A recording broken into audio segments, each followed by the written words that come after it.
Hello, everyone, and welcome to another episode of Live with Rye. Thank you so much for sticking with me with those technical issues we had, but we're here, we're live, and I'm so happy you are joining me. Before we begin, I just want to thank you for your continued love and support. It means the world to me, and I truly cannot thank you enough. Before we begin, I do have a favor to ask of you.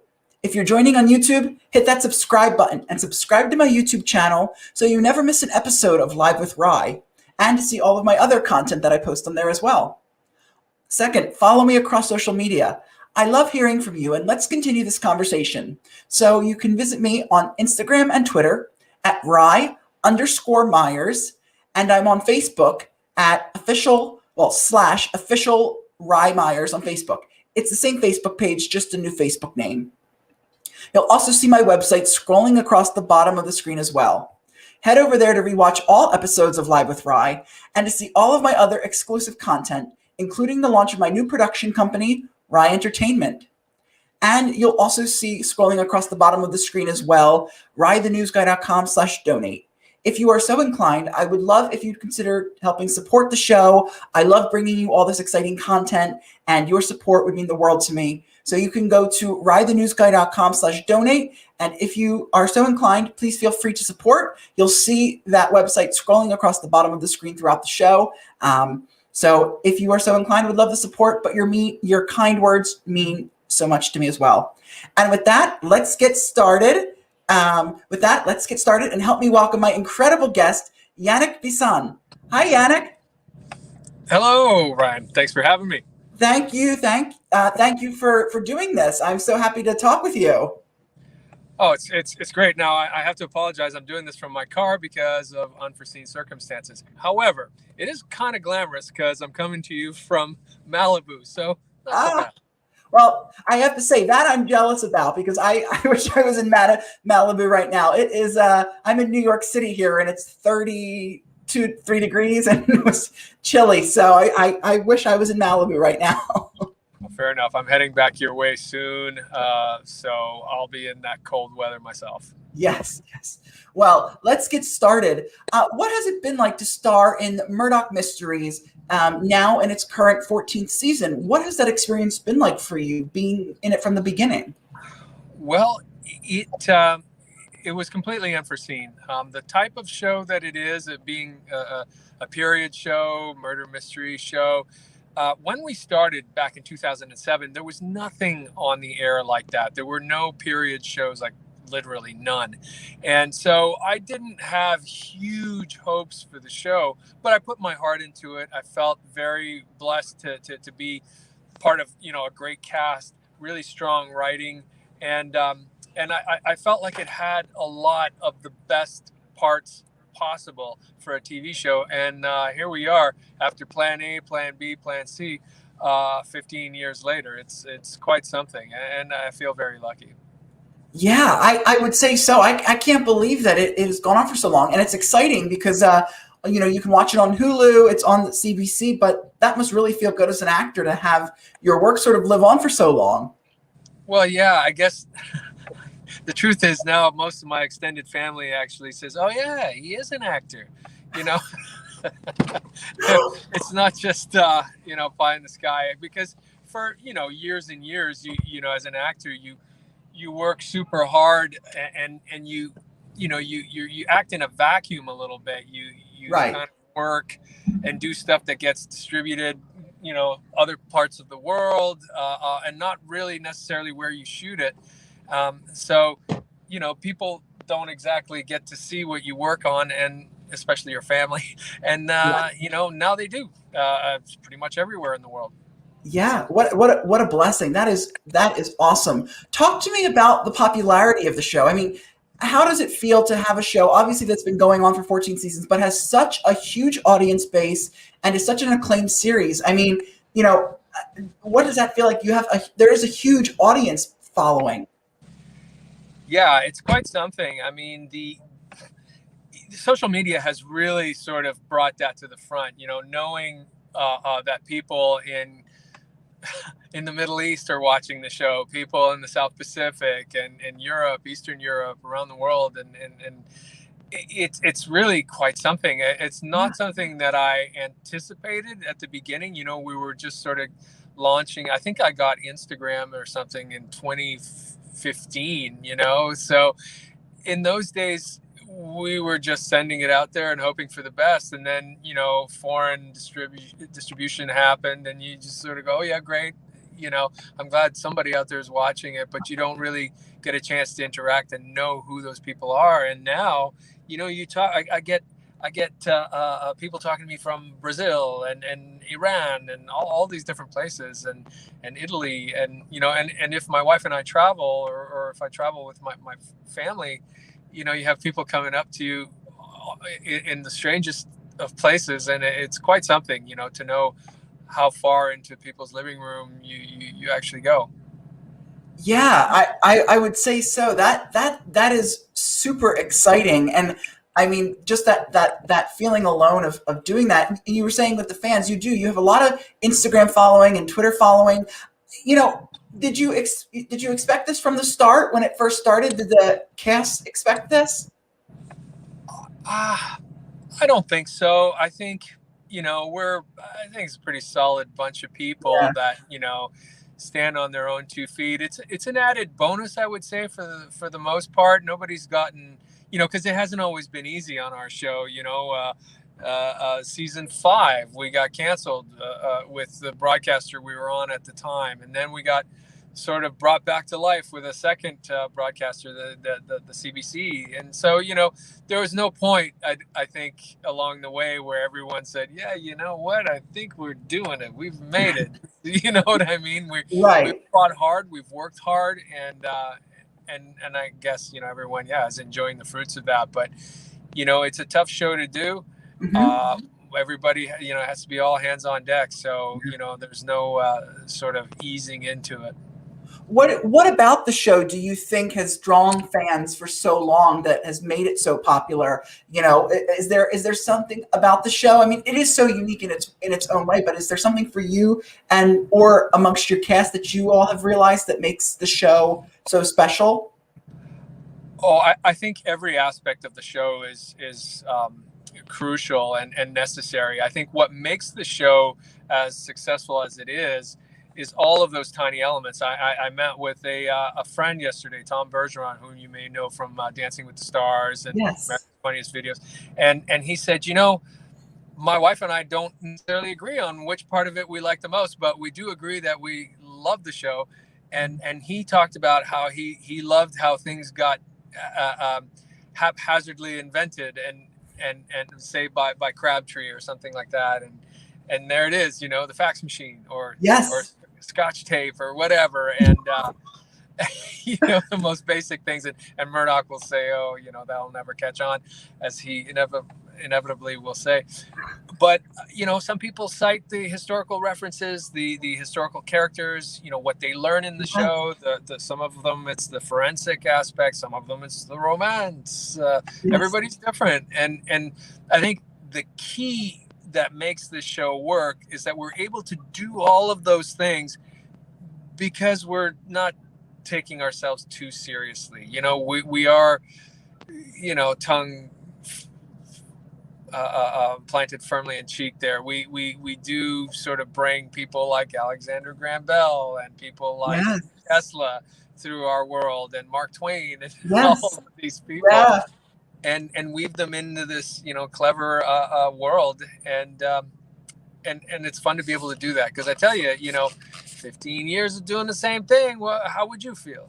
Right, exactly. Well, and I started watching the series the other day. It's been great. And it's funny, you mentioned about the things being invented. Like, for instance, it was the recording, there was like the first recording device that was invented. And he was inventing like electricity and sort of, it was so interesting. Tesla was on it. And this is season 1. And it was so interesting, to be where we are today in this world, and just to think like, back in that day, what that must have been like for these people who created something that seems so far-fetched, so That's right. perplexed, that today we sort of just take for granted.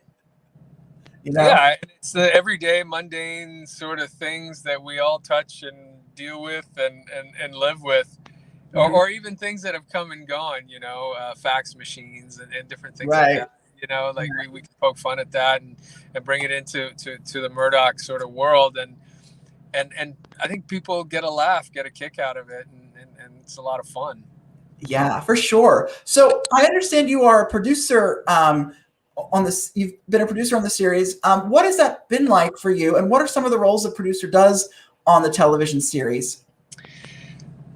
Well, in my case, my role hasn't changed a huge amount, but because I adopted a lot of responsibility early on, being sort of the lead character, if you will, the title character comes, with some responsibility, and not every actor sort of embraces that and shoulders that. So for me, in the more recent years, or say the second life of the show, that's taken on just a percentage more responsibility, where we don't necessarily have producers on the set at all times, because you've got somebody who's very invested in this show's success, me, helping to make some of the on the fly decisions that we need to make, that would include things like making sure that certain commitments in dialogue are going to benefit us down the line on the show, or if it's, hey,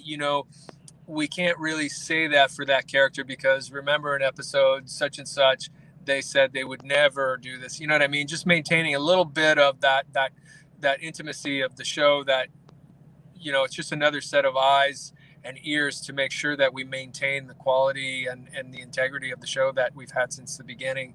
And then sometimes there are days where it's like there are no producers on set, and we're going to go overtime just a little bit to get that one shot that's going to make the episode really, really stand out. And well, somebody's got to decide, and sometimes that's me.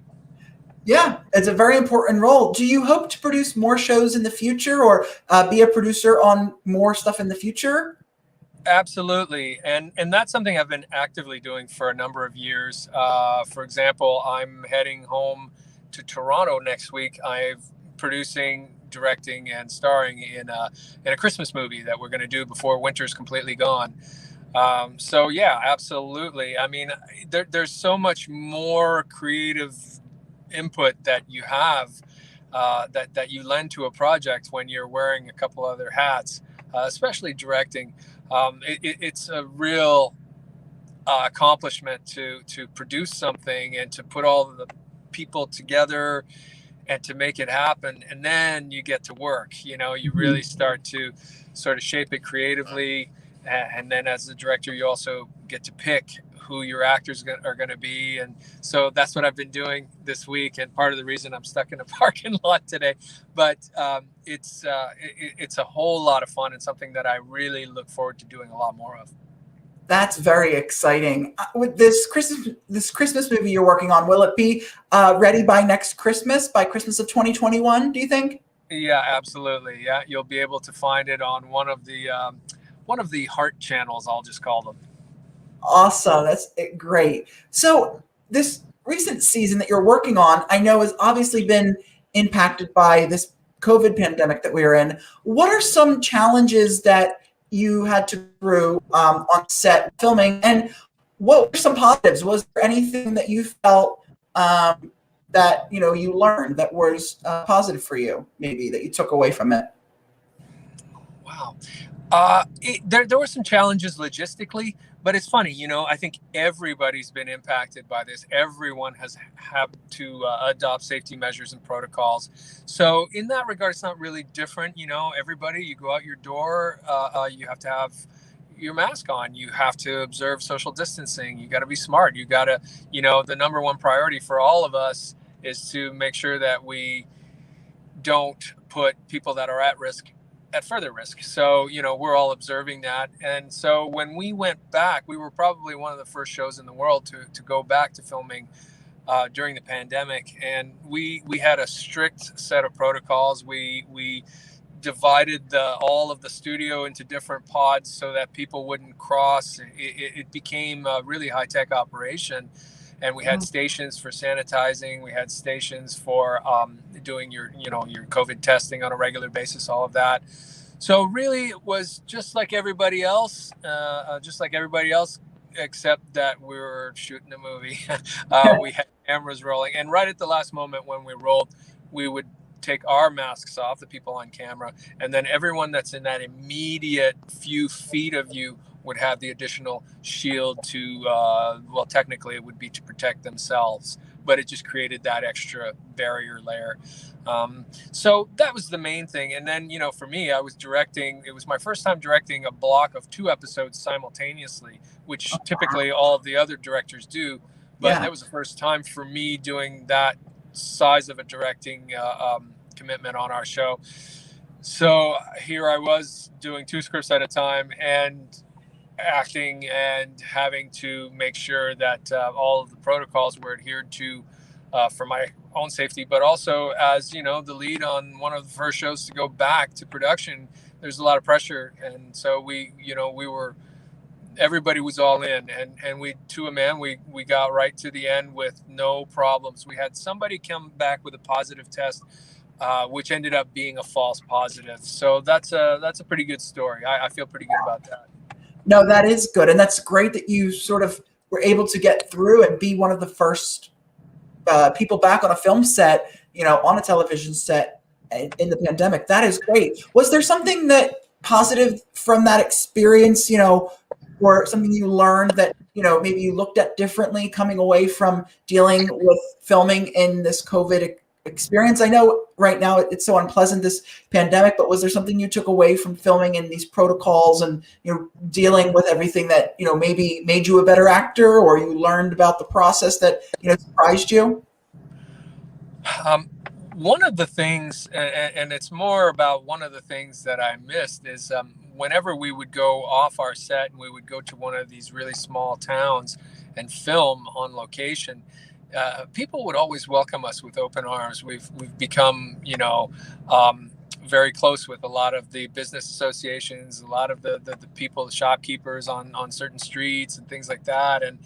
And so to not be able to do that, to go out as much and to interact with the fans, you kind of get complacent to how special things like that are.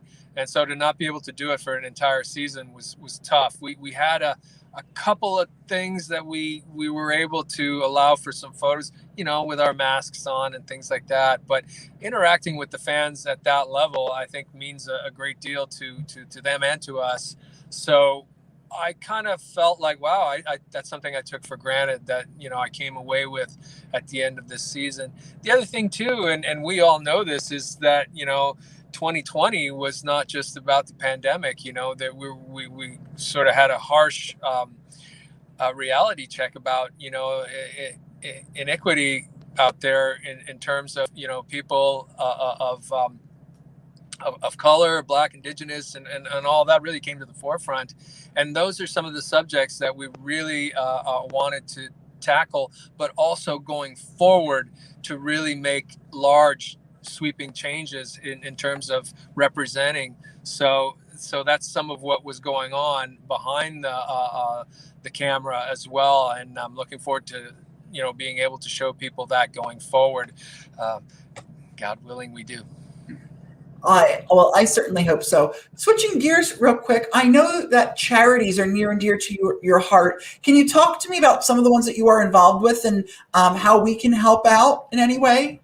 Absolutely. One of the things that Chantel, my incredible wife, and myself and our children have always focused on is kids, specifically childhood cancer research. The funding is disproportionately skewed. About 95% of the funding is appropriated to adult cancers, and kids have a much higher survivability rate. So we focus on that.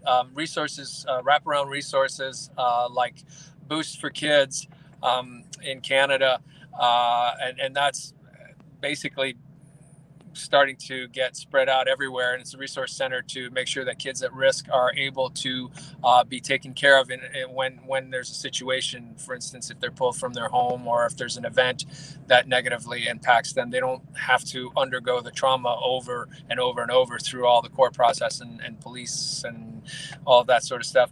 And then another thing that I've just learned about this week that I'm really excited about Outride. It's a program started by a major bicycle manufacturer, and the big thing that they're doing is finding ways to get bikes to young kids who have issues ranging from ADD to that, anywhere on the spectrum, and how the therapy of riding a bicycle early in the day is helping to alleviate or to lessen the need for prescription drugs and things like that. So there's a whole bunch of data that's coming out about that I'm really looking forward to talking about and being a part of, because I'm a major advocate for cycling and a bike nut in general. But those are the big ones: Childhood Cancer Canada, Boost for Kids in Canada, and Outride, which you'll be hearing a lot more from me on my social channels coming up.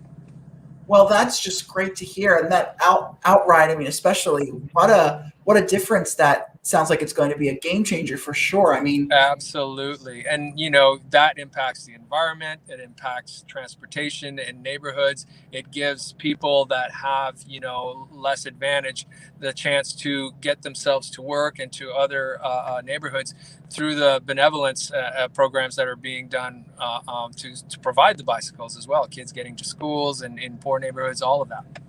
Yeah. Well, for those who are huge fans of Murdoch Mysteries, can you tell us what we can expect this season without obviously giving away too much? Could you give us a little peek of, or a little taste of what they can expect? Oh, wow. We've got a real clever bad guy coming back in the form of a fantastic actor, Colin Mockery, who's going to be back, and he's going to take the Murdochs on a wild ride. The entire team, as a matter of fact. We have got the birth of vaudeville transitioning to black and white film right off the top of the season. And those are the 2 episodes that I was lucky to be involved in. Is meeting Charlie Chaplin and Stan Laurel and a whole host of other people, and just sort of that whole world. And we've got also a very permanent member of the Murdoch family is going to be introduced, and that's going to rock the entire cast's world toward the end of the season. So there's a lot there. I probably said way too much, Ryan, but hey, I'm a generous guy. I thank you for sharing all of that. And for those, Murdoch fans out there who are diehard, that's wonderful to hear. And I'm sure we're looking forward to seeing what happens. That's exciting, especially with the birth of vaudeville and black and white films. I mean, that's such a great era. So that will be really cool to see what happens with that. What advice would you give to aspiring actors, up-and-coming actors who, want to work specifically in TV and film and, don't know where to begin, or obviously, with the pandemic, that's kind of hindered things for some people. What advice would you give to those who want to pursue TV acting and even producing? I think it's important to constantly be creative, constantly make your own content. I've learned more out of making stuff than I did in, 30 plus years of just being and stuff, being an actor. One of the things that I try to stress to as many up and coming actors as I can is if you got to audition for a project, you've done your job. You already impressed someone enough to be brought in to audition. Don't put too much pressure on yourself. Chances are, there's 101 reasons why somebody else got picked. And generally, it's not about how good or not good of an actor you are, or how good or not good of an audition you did. It's about fit.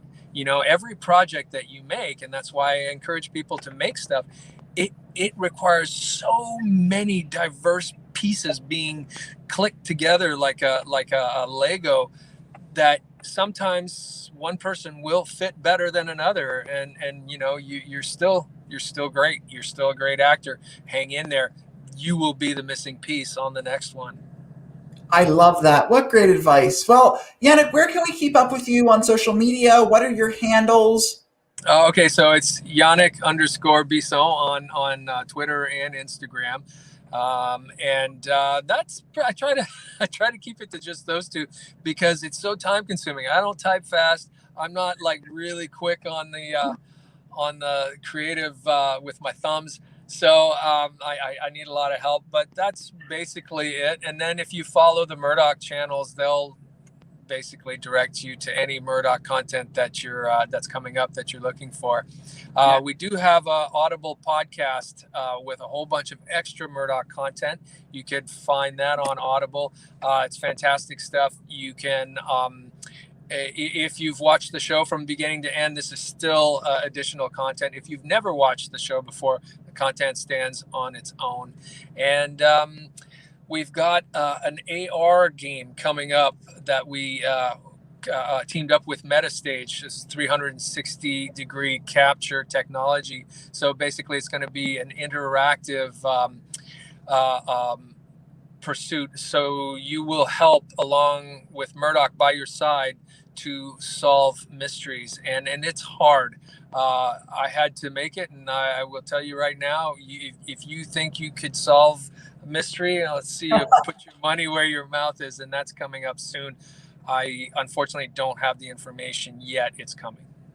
Well, exciting, exciting. Well, as we wrap up here, just a reminder, everyone, if you like what you see here on the show, would love if you'd consider heading to ridethenewsguy.com/donate. Let me continue to bring you more exciting content.